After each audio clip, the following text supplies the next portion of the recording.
दोस्तों नमस्कार। अब लड़ाई सीधी है। सही मायने में यह लड़ाई सीधी है। पारंपरिक राजनीति के दायरे में इंडिया गठबंधन बना था और उसके दायरे में इस देश के वो तमाम छत्रप खड़े होते चले गए जिन्हें लगने लगा कि दरअसल बीजेपी उनकी राजनीतिक सत्ता उनसे छीन लेगी। और शायद इसीलिए इस दौर में कांग्रेस के इर्द गिर्द जो ताना बाना छत्रपों ने बुना, उसमें कांग्रेस कोई मजबूत ताकत के तौर पर नहीं थी, बल्कि कांग्रेस भी एक पार्टी थी और तमाम छत्रप उनकी भी पार्टियां थी और सबको मिलाकर इंडिया गठबंधन बना था। लेकिन एक झटके में जैसे ही राहुल गांधी ने पारंपरिक राजनीति को दरकिनार किया और यह सवाल बड़ा होता चला गया, क्या वाकई इंडिया गठबंधन के हर पॉलिटिकल पार्टी और हर नेता को कॉरपोरेट से लड़ना चाहिए? यानी अडानी का विरोध अगर हो रहा है तो सबको मिलकर करना चाहिए। अगला सवाल यह था, क्या इस देश के भीतर मेन स्ट्रीम यानी मुख्य धारा से इस देश के दलितों पिछड़ों को जोड़ने का काम होना चाहिए? जो हेट स्पीच या जो नफरती राजनीति ने एक झटके में दिल्ली की सत्ता के तले इस देश के माइनॉरिटीज यानी मुस्लिमों को दरकिनार कर दिया, क्या उनके साथ उसी तरीके से खड़ा होना चाहिए? जो इस देश की एक राजनीतिक सोच रही है, एक विचारधारा रही है और कांग्रेस जिस विचारधारा पे चलने का जिक्र राहुल गांधी के जरिए करती है, ये सारे सवाल इस दौर में एक दूसरे को उलझाते रहे। इतना उलझाते चले गए कि दरअसल कॉरपोरेट के घर में शादी हो और वहां पर तमाम पॉलिटिकल पार्टीज के नेता नहीं पहुंचे, ऐसा संभव हुआ ही नहीं। यहां तक कि कांग्रेस के भीतर भी नेता जरूर पहुंचे। सवाल यह था कि आप लड़ाई वैचारिक लड़ रहे हैं या फिर राजनीतिक परिस्थितियों को अपनी सहूलियत के लिए अपना रहे हैं, या फिर सिर्फ और सिर्फ इंडिया गठबंधन इसलिए है कि राजनीतिक तौर पर अभी आप कमजोर हैं और सब मिलते चले जाएंगे। तो अब यह लड़ाई सीधी है और यह लड़ाई सीधी होने का मतलब सिर्फ विपक्ष एकजुट होना और उसका बिखरना भर नहीं है, बल्कि नए नए अलाइनमेंट बनने की दिशा में उठते हुए कदम है। और इतना ही नहीं, शायद अब वो राजनीति भी दस्तक देना शुरू करेगी जो कांग्रेस के भीतर उन नेताओं को कहीं ना कहीं हाशिए पर ढकेलेगी या दरकिनार करेगी कि दरअसल कांग्रेस की विचारधारा और आपकी विचारधारा में एक बेसिक अंतर है। या कहें पारंपरिक कांग्रेस जो चली आ रही थी, उस कांग्रेस के सामने अभी तक यह संकट था, वो राजनीति सत्ता के लिए कर रही है या फिर सत्ता के लिए तो हर कोई राजनीति कर रहा है और देश इस दौर में नफरती लकीर खींचते खींचते बंटते हुए दिखाई दे रहा है और बीजेपी को इसका बाखूबी लाभ हो रहा है। तो इसकी शुरुआत तमिलनाडु से होगी, शायद ये किसी ने सोचा नहीं होगा। और शायद इसीलिए पहली बार खुलकर डीएमके ने अपनी स्थिति को साफ कर दिया। उसने एक पत्र भेजा स्पीकर के नाम, लोकसभा स्पीकर के नाम, हमारी व्यवस्था कीजिए कि पार्लियामेंट के भीतर अब हम कांग्रेस के साथ नहीं बैठेंगे।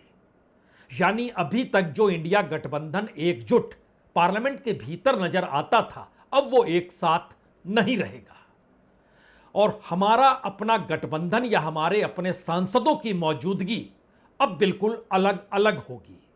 यानी यह मैसेज बहुत साफ है, तमिलनाडु की राजनीति मायने रखती है इस देश की राजनीति से ज्यादा डीएमके के लिए। यही परिस्थिति एआईडीएमके के साथ भी है। लेकिन उससे पहले जरा इंडिया के भीतर के सच को आप देखना शुरू करें।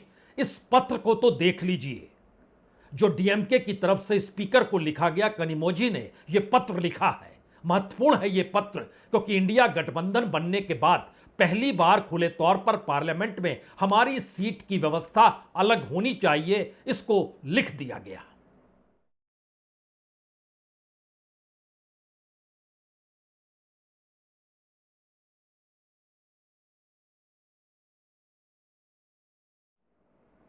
दरअसल यह राजनीति का एक पहला पड़ाव है जो भारत की बदलती हुई राजनीति में शायद आने वाले वक्त को लेकर कौन सी दिशा में जाएगी, उसकी यह पहली पहचान है।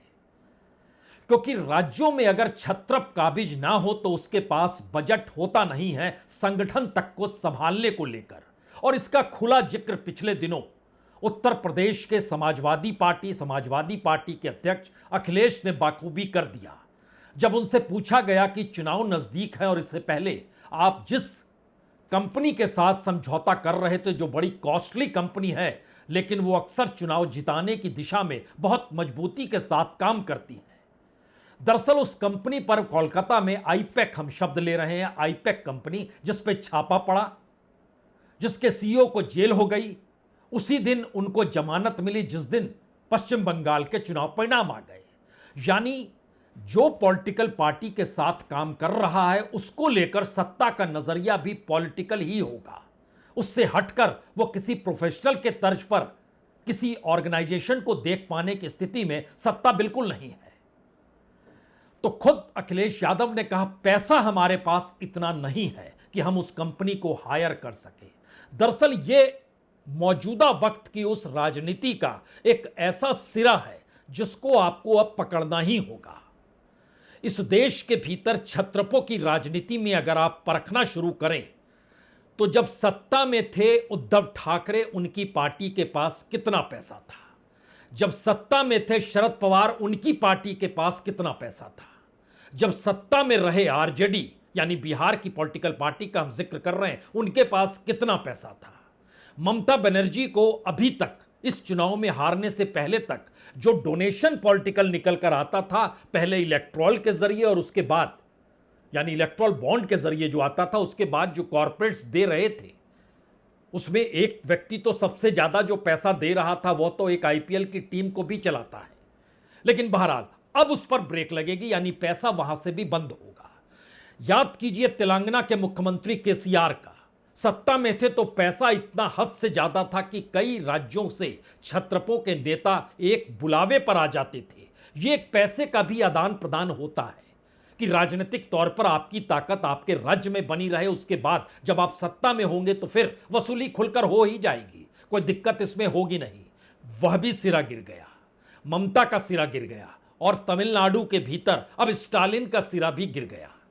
यानी पैसा जो पॉलिटिकल तौर पे चाहिए और जो पॉलिटिकल इकोनॉमी के आसरे राजनीति साधी जाती है, वहां एक झटके में ब्रेक लग गया। और इसका खुला नजारा जब political parties income tax file करती है तो उसमें बकायदा एडीआर की रिपोर्ट ने जो जानकारी दी वो कांग्रेस ही नहीं बल्कि पूरे विपक्ष के पास, उनकी पूरी पॉलिटिकल पार्टी के पास सारी फंडिंग अगर जोड़ भी लेते हैं लास्ट फाइनेंशियल ईयर का, तो उससे भी 4 गुना ज्यादा बीजेपी के पास पैसा मौजूद है। एक पाइपलाइन कट गई। यानी पारंपरिक राजनीति एक पूंजी के पाइपलाइन पर भी चलती थी और पॉलिटिकल पार्टीज की महत्ता इस बात को लेकर भी होती थी कि वो उसकी कमाई कैसे किस रूप में हो रही है। इसीलिए पार्लियामेंट के भीतर ही नहीं, बकायदा प्रेस कॉन्फ्रेंस करके पब्लिकली कांग्रेस के नेता अजय माकन बार बार, जो ट्रेजरर हैं, ये कहने से चूके नहीं कि हमारे पास तो पैसा नहीं है। और स्थिति यह भी आ गई कि हम अपने ऑफिस बेरर को भी पैसा नहीं दे पा रहे हैं। यानी इंडिया गठबंधन जिस वक्त बना था उस वक्त 6 छत्रप सत्ता में मौजूद थे। आज की तारीख में कोई छत्रप सत्ता में मौजूद नहीं है सिवाय 2 के। उसमें एक का झगड़ा लगातार चलता है जो आम आदमी पार्टी का हम जिक्र कर रहे हैं। कांग्रेस के साथ 36 का आंकड़ा, और यह मैसेज बहुत साफ रहता है कि आम आदमी पार्टी की उत्पत्ति ही दिल्ली में इसलिए कराई गई और ताकत इसीलिए दी गई कि वो कांग्रेस को धराशायी कर सके। कांग्रेस एक लिहाज से इंडिया गठबंधन की अगुवाई कर रहा है। अब सवाल यह था कि वहां पर आम आदमी पार्टी के मुख्यमंत्री होने का कोई मतलब नहीं।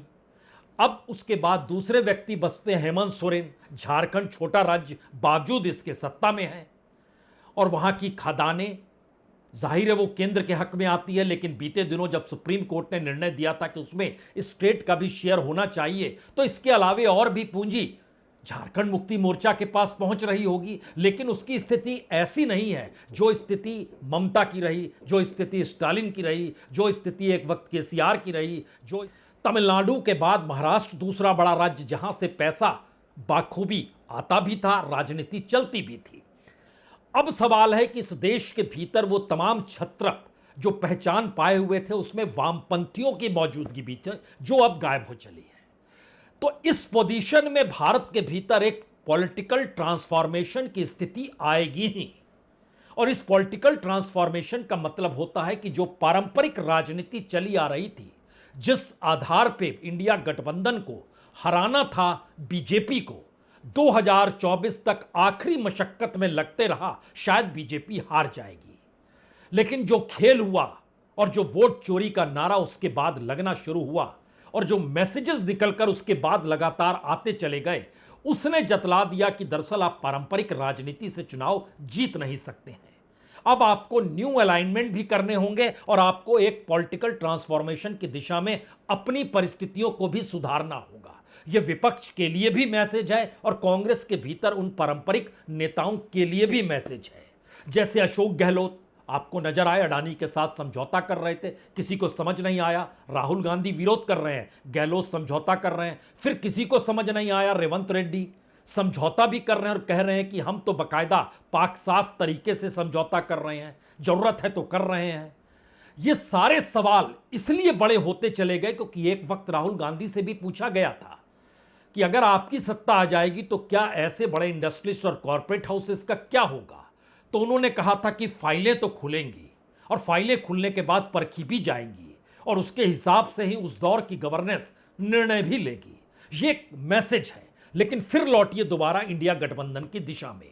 अब सवाल है कि अगर डीएमके ने पत्र भेज दिया लोकसभा स्पीकर को कि हमारी सीटें कांग्रेस से अलग कर दीजिए, यानी हम अब उस इंडिया गठबंधन का हिस्सा नहीं है, तब यहां पर एक दूसरी प्रक्रिया शुरू होती है। तो क्या तमिलनाडु के भीतर जो एआईडीएमके बीजेपी के साथ थी और कांग्रेस डीएमके के साथ थी, उस कांग्रेस ने एक झटके में टीवीके का हाथ जो साध लिया, जो विजय का हाथ साथ लिया, यह बात डीएमके पचा नहीं पाई क्योंकि वो समझ गई तमिलनाडु के भीतर अगर विजय के हाथ में सत्ता आ गई और कांग्रेस साथ खड़ी रही तो फिर उनकी राजनीति बंद हो जाएगी। यहीं से बात शुरू होती है जिसमें वो समझ गए कि अब तमिलनाडु के भीतर अपनी राजनीति को भी बचाना जरूरी है।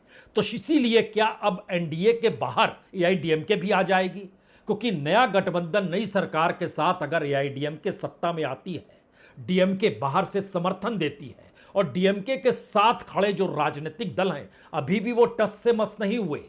कांग्रेस ने अपना निर्णय लिया, वो अलग हो गई, लेकिन सीपीआई हो, सीपीएम हो, वीसीके हो, वे तभी कह रहे हैं कि हम तो डीएमके के साथ खड़े थे। यहां तक कि इंडियन यूनियन मुस्लिम लीग वह भी कह रहा है हम डीएमके के साथ खड़े थे, तो हम तो मूव नहीं करेंगे जब तक डीएमके नहीं कहेगी। और डीएमके ने पहले राउंड में कहा हम सबको फ्री करते हैं, लेकिन कोई नहीं डिगा।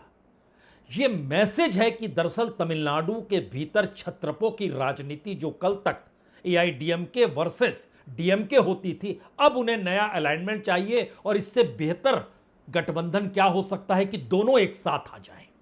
अब दोनों एक साथ आ जाएं तो फिर एआईडीएमके और डीएमके दोनों इंडिया गठबंधन में शामिल नहीं हो सकते हैं।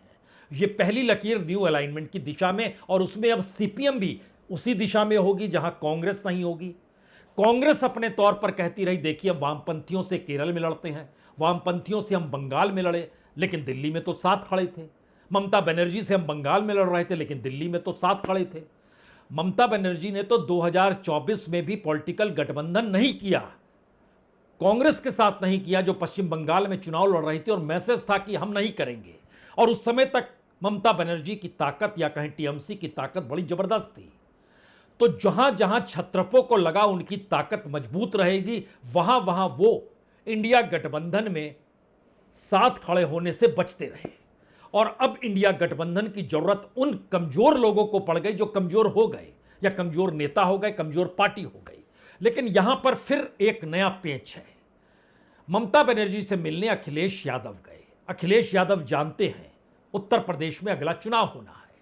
ममता बनर्जी से मुलाकात कर रहे थे, लेकिन उसके बाद जो भी पत्रकारों के सवाल थे उन तमाम सवालों में उनकी निगाहों में यूपी रेंग रहा था। इसीलिए वो कह रहे थे कि पहला पॉलिटिकल प्रयोग इलेक्शन कमीशन के जरिए, अर्धसैनिक बलों के जरिए और वोट चोरी के जरिए वो कहीं हुआ तो वो उत्तर प्रदेश में ही हुआ। वो पोस्टर लेकर गए, पोस्टर दिखाया उन्होंने, संवाद बनाया, उसी तर्ज पर उन्होंने जानकारी दे दी यानी यूपी की राजनीति शायद वो आखिरी किला है जो इंडिया गठबंधन के भीतर एक उम्मीद और एक आस अखिलेश यादव के जहन में अभी भी है, जबकि वो जानते हैं कि 2014 में प्रधानमंत्री जब नरेंद्र मोदी बने तो दो ही ऐसे गढ़ थे जो बचे रह गए, उसमें महत्वपूर्ण गढ़ बंगाल था।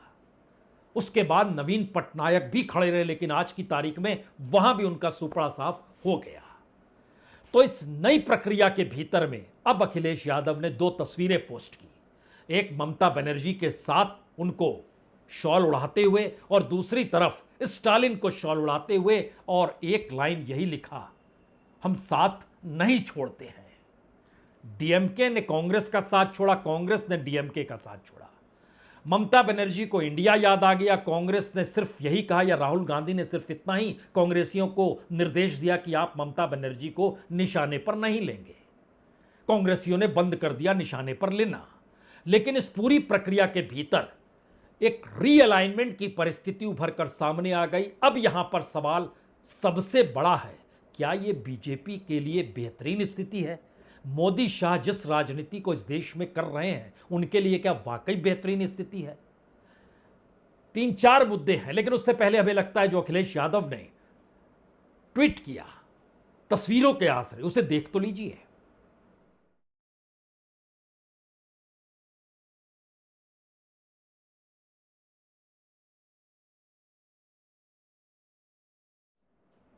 जाहिर है यूपी में चुनाव लड़ने के लिए अखिलेश को मदद चाहिए होगी, लेकिन अगला सवाल तो यह भी है, अगर ममता बनर्जी उत्तर प्रदेश में आकर चुनाव प्रचार करती है, अगर स्टालिन चुनाव प्रचार करने के लिए उत्तर प्रदेश में आते हैं अखिलेश के साथ खड़े होने के लिए, तो एक झटके में यूपी की राजनीति में अखिलेश यादव का पीडीए भी नहीं चल पाएगा।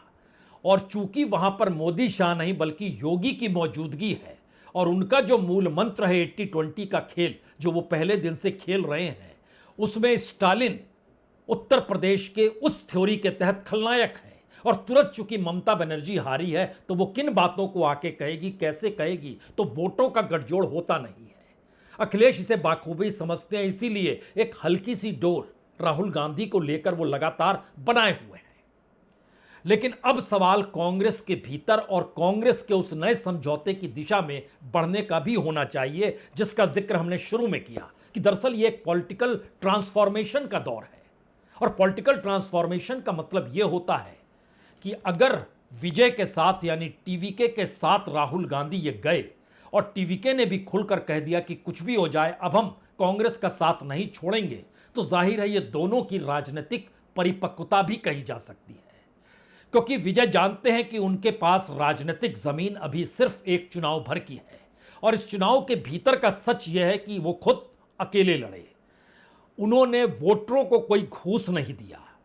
उनके उम्मीदवार ज्यादातर जनजी से जुड़े हुए हैं, 25 to 40 ईयर्स। लोकप्रियता उनकी कम से कम तमिलनाडु में उसी तर्ज पर रोमांटिक हीरो के तौर पर भी है जैसे शाहरुख खान की है। और जेनजी का साथ होना, और इसके साथ उन्होंने एक वही प्रयोग किया जो प्रयोग एक वक्त एमजीआर भी किया करते थे। उसमें जो जनरल सामान्य सीटें थी वहां पर उन्होंने दलितों को खड़ा कर दिया, लॉयल लोगों को अपने साथ रखा, और इस दिशा में कदम बढ़ाया कि अगर चुनाव फिर से हो जाए तो वो उनके हक में जाए, और अगर फिर से ना हो तो द्रविड़ राजनीति या तमिलनाडु के वोटर उस सच को देख लें जिसकी कल्पना उन्होंने की ही नहीं थी। यानी एआईडीएमके सत्ता में आ जाए, डीएमके बाहर से समर्थन कर दे। यह तो कभी इस पीढ़ी ने, जो मौजूदा वक्त में वोटर है तमिलनाडु के, उसने तो सोचा ही नहीं होगा। जो कम से कम 60-70 साल पार कर चुका होगा उसे जरूर याद होगा कि हां, इससे पहले एक वक्त सिर्फ डीएमके हुआ करती थी, बाद में आई डीएमके एमजीआर के आने के बाद बनी, लेकिन इस पूरी दौर में दोनों अलग थलग ही रहे। तो यह दांव अपने तौर पर विजय का है। या तो हम सत्ता में आएंगे या फिर हम दोबारा चुनाव में चले जाएंगे। और कहते हैं कि यह मैसेज उन्होंने राज्यपाल को भी एक लिहाज से दे दिया कि अगर आपको ऐसा लगता है तो हम दोबारा चुनाव में चले जाएंगे। और दोबारा चुनाव में जाने का मतलब है फिर वही संकट आ जाएगा डीएमके और एआईडीएमके के सामने कि इन्होंने सत्ता में आने नहीं दिया। राहुल गांधी का यह दाव उस नई पीढ़ी और युवा पीढ़ी को लेकर है, क्योंकि याद कीजिए उन्होंने जो ट्वीट किया था टीवीके की जीत के बाद, तो उसमें मैसेज था कि युवाओं को लेकर अब निर्णय लेने का वक्त आ चुका है और हम निर्णय लेंगे। यह खुले तौर पर उनका ट्वीट था। यह एक पहला ट्रांसफॉर्मेशन है पॉलिटिकल तौर पर, शायद कांग्रेस के भीतर भी आने वाले वक्त में आपको नजर आने लग जाएगा। अब यहां से जो दूसरा बड़ा पॉलिटिकल ट्रांसफॉर्मेशन है, क्योंकि राहुल गांधी जिस राजनीति को साधना चाहते थे इंडिया गठबंधन को बनाकर, वो जान रहे थे कि कॉरपोरेट के नेक्सस पर जब तक आप हमला नहीं करेंगे तब तक कोई मतलब और कोई मायने नहीं है कि आप बीजेपी को हरा सके। और इसीलिए पार्लियामेंट के भीतर और बाहर वो अक्सर ये कहते आए कि दरअसल अडानी और मोदी अलग अलग नहीं है, लेकिन विपक्ष अपने हितों को साधने के लिए, विपक्ष के भीतर जो छत्रप थे वो जानते थे पैसा चाहिए, पूंजी चाहिए, उसी लिहाज से वो चलते चले गए। दूसरा बड़ा सवाल जब आया कि इस देश के मेन स्ट्रीम में दलित, अल्पसंख्यक और पिछड़ा तबका, उसकी मौजूदगी ही नहीं होगी, और जो सामान्य तबके में जो गरीब तबका है अगर उसकी मौजूदगी ही नहीं होगी, तो फिर आप उस राजनीति में कहीं खड़े होंगे ही नहीं जिस राजनीति को बीजेपी सनातन और हिंदू के एस्पेक्ट से चलाना चाहती है। आप मौजूदा वक्त में आधुनिक परिस्थितियों में एजुकेशन देख रहे हैं, बेसिक इंफ्रास्ट्रक्चर देख रहे हैं, इस देश के डेवलपमेंट को देखना चाह रहे हैं, तो उसके लिए कोई विजन तो होना चाहिए। और उस विजन का मतलब यह है कि इस देश को चलाने वालों में उन तबकों का भी रिप्रेजेंटेशन होना चाहिए। राजनीतिक तौर पर पारंपरिक राजनीति इस देश में चलती रही, लेकिन अब चूंकि डीएमके ने पत्र भेज दिया है, अब चूंकि हम साथ नहीं छोड़ते हैं अखिलेश यादव कह चुके हैं, और इस परिस्थिति में स्टालिन हो, ममता हो, अखिलेश हो, तेजस्वी यादव हो, उद्धव ठाकरे हो, कोई भी नेता हो, वो जानता है अपनी हकीकत की अपने राज्य के भीतर अब बीजेपी जिस मिजाज के साथ राजनीति साधने निकल चली है उसमें अब वो किसी को छोड़ेगी नहीं। और इसका खुला नजारा तमिलनाडु में राज्यपाल के जरिए उभर कर सामने आ गया। अब ये लड़ाई सीधी होगी, और सीधी लड़ाई का मतलब बहुत साफ है, या तो कोई धोखा देने वाला नहीं होगा, या फिर कोई पारंपरिक राजनीति करते हुए कुछ मुनाफा पाने की दिशा में बढ़ेगा नहीं। तो क्या यह लड़ाई उस दिशा में जा सकती है? आज इस सवाल को सिर्फ एक सवाल के तौर पर हम आपके सामने रख रहे हैं। बहुत बहुत शुक्रिया, बहुत बहुत शुक्रिया।